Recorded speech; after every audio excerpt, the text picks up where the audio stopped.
Binks this morning. Right, welcome to the G&T Breakfast Show. Time now is 7 minutes past 8. And Tom and I are being joined by Grace Hagen from Newport. A very, very good morning to you, Grace. Hi, how are you all this morning? Well, we're very good. It's lovely to have you join us once again this morning to talk about something very, very special, which is taking place this weekend. Yes, it's an amazing historic event, really. And it's very kind of you to actually ask me to come on here and tell you about it. If maybe I could tell you a little bit about Newport Memorial Hall's origins, that might be just quite interesting. In its indenture of mortgage, it said it was to be a place for public meetings, social club, and generally for such charitable purposes would be for the benefit and advantage of the town of Newport. And it's quite interesting, really, because basically that's what we're still doing. Ticked all the boxes. 100 years later. So that's quite reassuring. I just discovered that. So I thought, oh, well, we haven't erred from the path. Yeah. That's good. Mrs. Martha Havard sold the land to various people in the town, the trustees, and they actually paid £1,000 for the land, £1,005. You might say, oh, well, that wasn't much, but a rough equivalent today was £71,000, which again, you mightn't say in these days meant a lot. Actually, if you think about it, £1,000 for the land, but the average man's wages was £4 a week. Wow. In 1923. So it just shows you how the people were really behind this purchase, because the land was paid off by activities of the users of the hall. So quite a community-based effort. And this is what this weekend is all about, really, is bringing the community together in quite an old-fashioned sort of, you could say, but historic way, to have a procession and music and actually show the community's respect, really, for the Memorial Hall. What I love there is that you say it's you're going to celebrate in quite an old-fashioned way, and yet bringing people together through music and through dance and through embracing your towns and villages, like Memorial Hall has done for a century, is still how we celebrate and take note of momentous occasions. We still all gather and enjoy music, and that's what the Memorial Hall's been doing for all these years. It's amazing. Yes, we're very happy about the way things are going. It's been tough since COVID, but anyway, we've had a fabulous year, which is what we've been celebrating. We've had events every month to celebrate this momentous birthday. And one of the things that we did in March was we had a shout out to the community to ask them, would they like to come in and make some clay poppies. Okay. And they did in great numbers. And so those poppies now have all been fired, they've all been dyed, and lo and behold, the ultimate purpose was to turn those into a art installation outside. And so that has actually been done.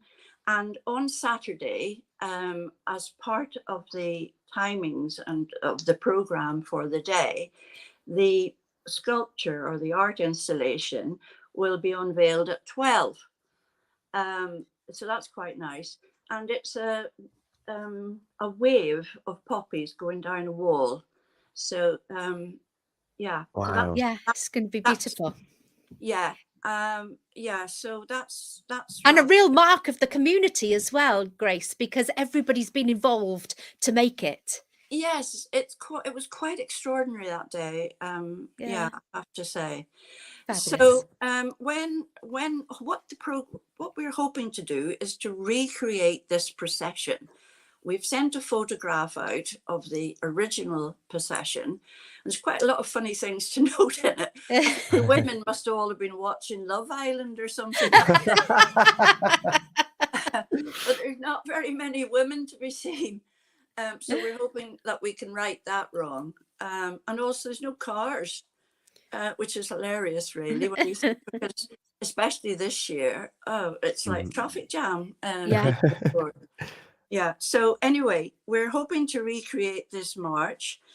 And as I say, the procession itself, we're meeting the Richard brothers, the transport folk, are very kindly allowed us their yard. They may regret this, but Yes. the yard. And so that's where we're assembling. And we're assembling from 1:30 on Saturday, 23rd. And then we have an ex-army marching man to get us all in order and behave. And once we're all ready, then 2:00 we will be up the road, walking up. Now, this quite funny. The committee had various ideas about the length of time it would take. So the timings for the afternoon are very approximate, shall I say? We have actually pretended to be all-knowing, but actually we didn't. So anyway, the timings, I'm just warning people, are approximate. Okay. Pembrokeshire timings. Yes. Yeah. So off we go, and when we get to the church, I was going to say the church. When we get to the hall, we originally had planned that there would be a stop there outside while we opened. Gave a blessing on the gates. That's another thing the Centenary Committee has done, because we wanted, it was all very well putting on these events, but we wanted something tangible to show our respect for that 100 years longevity, really. So one of the things we did was we commissioned a refurbishment of the gates, and a local blacksmith, Avion Thomas, he actually made beautiful plaques. Wow. Anyway, the idea was that we would have the service of blessing on the gates and also on the hall for another 100 years. But then we realized, no, that's not going to work, because it'll only be the head of the procession. This could be. The rest will be holding up the traffic and annoying everybody. So actually going inside for the blessing of the gates and the hall. Lovely. So can I just keep talking? I don't know whether I was going to say, you've had a busy time though, Grace, because you've even been up the attic. Oh yes. Tell us about the attic and what you found.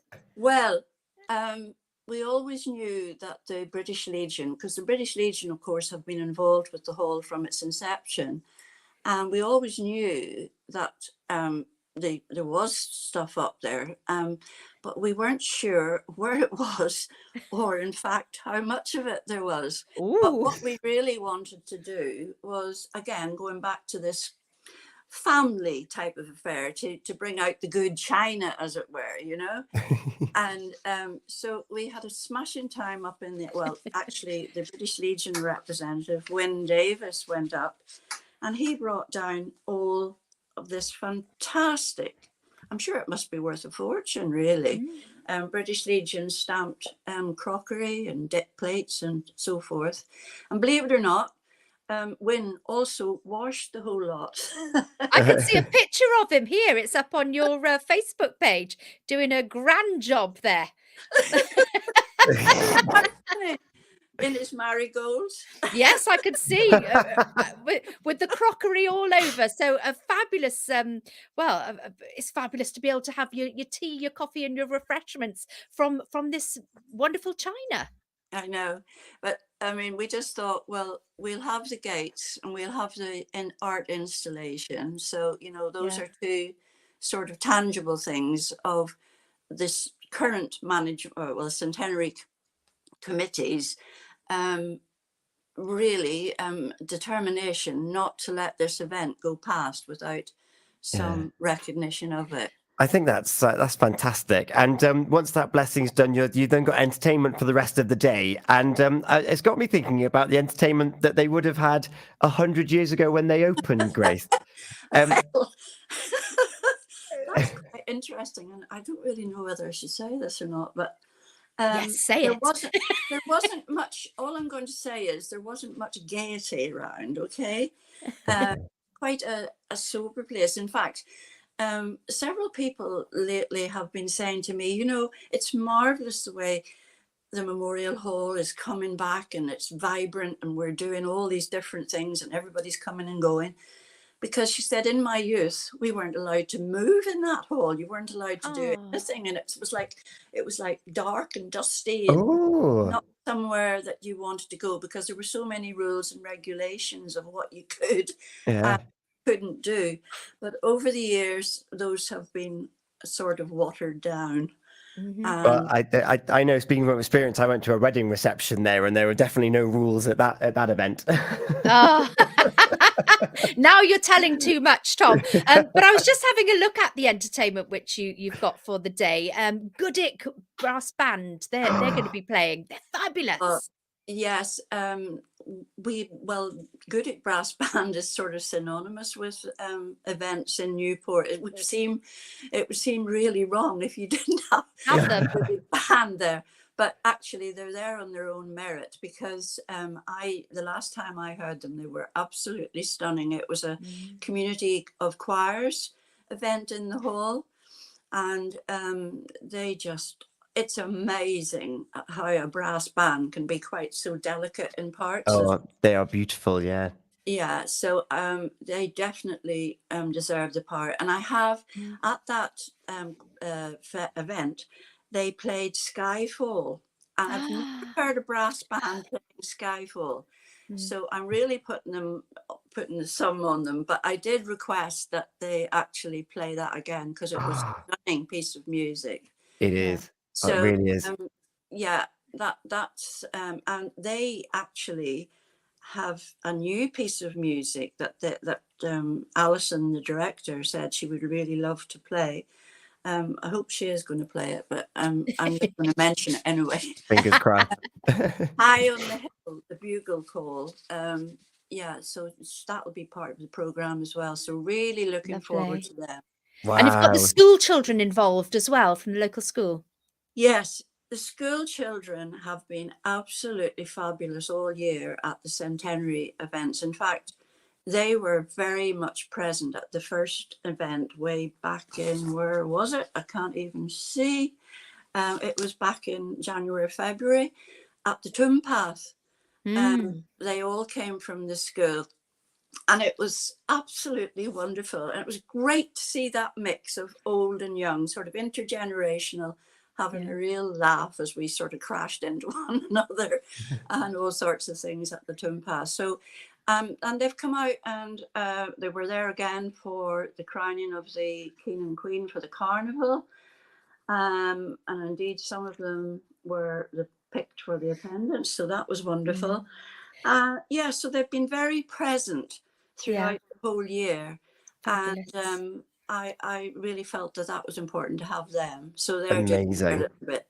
Yeah. And Jill wanted to mention something as well, Tom, because Jill's part of a choir. Yes. Oh, yes, from of course. Laurie's Lifestyle, and she wanted us to give a mention. The Cantabile Singers, is that how you pronounce it? Yes, that's it. Yeah. And again, at another event, a coffee morning, this was an amazing event. It was a centenary event again.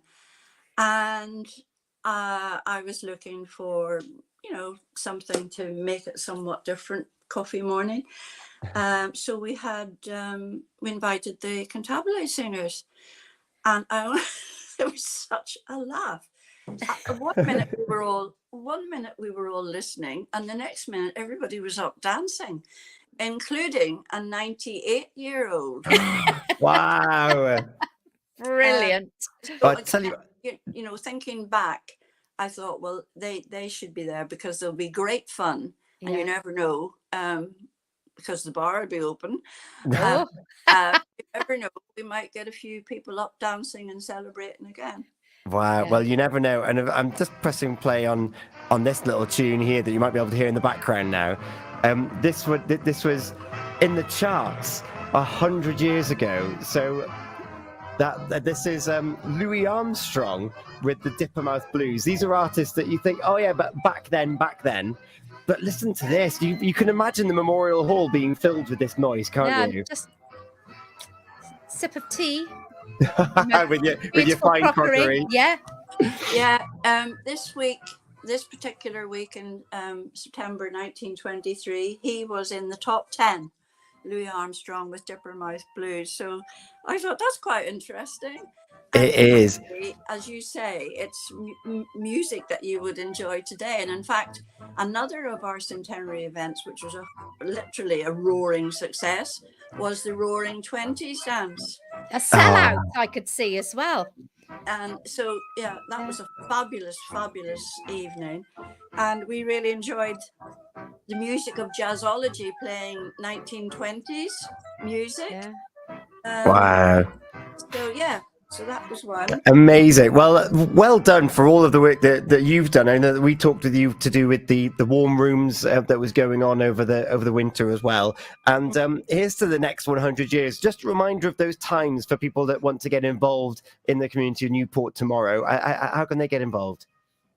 They can gather at Richard Brothers depots at 1:30. And then the procession is hoping to leave at 2. Mm-hmm. We'll have the blessing at 3 in the hall. Cake cutting by a very, very dedicated Newport past chairman, Reg Atkinson, at 3:15. And then after that, the series of entertainments will just follow. And in between that, people can have a nice cup of tea and a piece of the centennial birthday cake, which is 20 inches long by 17 inches wide. Yay! Plenty for everyone. Fantastic. Well, we can't wait to see pictures of the event tomorrow. Grace, to you and all the committee and everyone in Newport, have a wonderful celebration tomorrow of iconic, centerpiece of the community. And as I say, I've been there for a wedding reception. It's so warm, it's so welcoming, it's great. I'm wishing you all the best, and I think you're getting the best of the weather tomorrow as well before it caves in on Sunday. Honestly, I'm really not jinxing anything by saying anything. I'm just going to open my eyes and take what comes. But thank you for having me, Tom and Gina, to tell folk about this. It's been lovely having you. Our pleasure. We've got traffic travel on the way. Hopefully there's no hold-ups in Newport today. There might be tomorrow at around about 2 o'clock, and you may well hear we're going to have the Welsh Guards playing for you, Grace, in a few moments' time with the men of Harlech to get people into the rhythm from the Welsh Guards. 25 minutes past 8. Grace, thank you so much. All the best for everyone tomorrow. Okay, thank you again. Bye. Feel Good Friday on Pure West Radio.